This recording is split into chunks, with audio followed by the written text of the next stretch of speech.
వరంగల్ జిల్లా ప్రధాన వార్తలను పరిశీలించినట్లయితే వరంగల్ ఏనుమాముల మార్కెట్కు మిర్చి పోటెత్తిన సందర్భం కనిపిస్తూ ఉంది.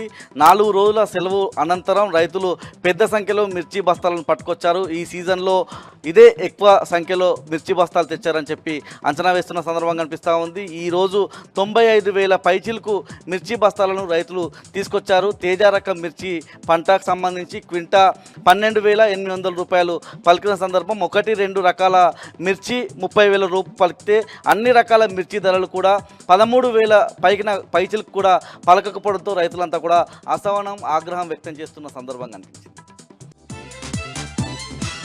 హన్మకొండ జిల్లా ప్రధాన వార్తలను పరిశీలించినట్లయితే ఎల్కతుర్తి మండల కేంద్రంలో ఈ నెల 27వ తేదీన బీఆర్ఎస్ రజతోత్సవ మహాసభ నిర్వహించనున్నారు. ఈ కార్యక్రమానికి సంబంధించిన అంకురార్పణ కార్యక్రమం ఈరోజు జరిగింది. ఈ కార్యక్రమానికి మాజీ రాజ్యసభ సభ్యులు కెప్టెన్ లక్ష్మీకాంతరావు దంపతులతో పాటు ఉమ్మడి వరంగల్ జిల్లాకు సంబంధించిన నాయకులంతా పాల్గొన్నారు. పూజా కార్యక్రమాల అనంతరం మీడియాతో బీఆర్ఎస్ నేతలు మాట్లాడుతూ ఇక్కడ అవకాశం కల్పించినటువంటి బీఆర్ఎస్ అధినేత కేసీఆర్కు కృతజ్ఞతలు తెలిపిన సందర్భం కనిపిస్తూ ఉంది. దాంతోపాటు భూములు ఇచ్చినటువంటి రైతులకు కూడా ధన్యవాదాలు తెలిపిన సందర్భం కనిపిస్తూ ఉంది. కానీ విని ఎరగని రీతిలో దేశంలో ఎక్కడా జరగని విధంగా సభను భారీగా ఎత్తున నిర్వహించి విజయవంతం చేస్తామని ఈ సందర్భంగా ఉమ్మడి వరంగల్ జిల్లా నాయకులంతా కూడా చెప్పిన సందర్భం కనిపిస్తాం.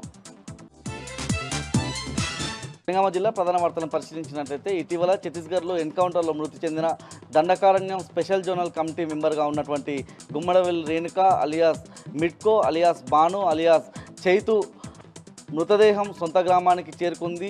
కడవెండి ఆమె సొంత గ్రామం దేవరపల్లి మండలం కడవెండి గ్రామంలో ఆమె అంత్యక్రియలు కూడా ముగిసిన సందర్భం కనిపిస్తూ ఉంది. ఆమె చితికి కుటుంబ సభ్యులు నిప్పంటించారు. అంతకుముందు పెద్ద సంఖ్యలో చేరుకున్నటువంటి గ్రామానికి సంబంధించిన ప్రజలే కావచ్చు, అయితే బంధుమిత్రుల కమిటీకి సంబంధించిన వాళ్ళంతా కూడా నివాళులర్పించారు. దాంతోపాటు బీఆర్ఎస్ నాయకులుగా ఉన్నటువంటి ఎర్రబెల్లి దయాకర్రావు అదేవిధంగా పల్లా రాజేశ్వరరెడ్డి కూడా ఆమె మృతదేహానికి నివాళులు అర్పించిన సందర్భం కనిపించింది.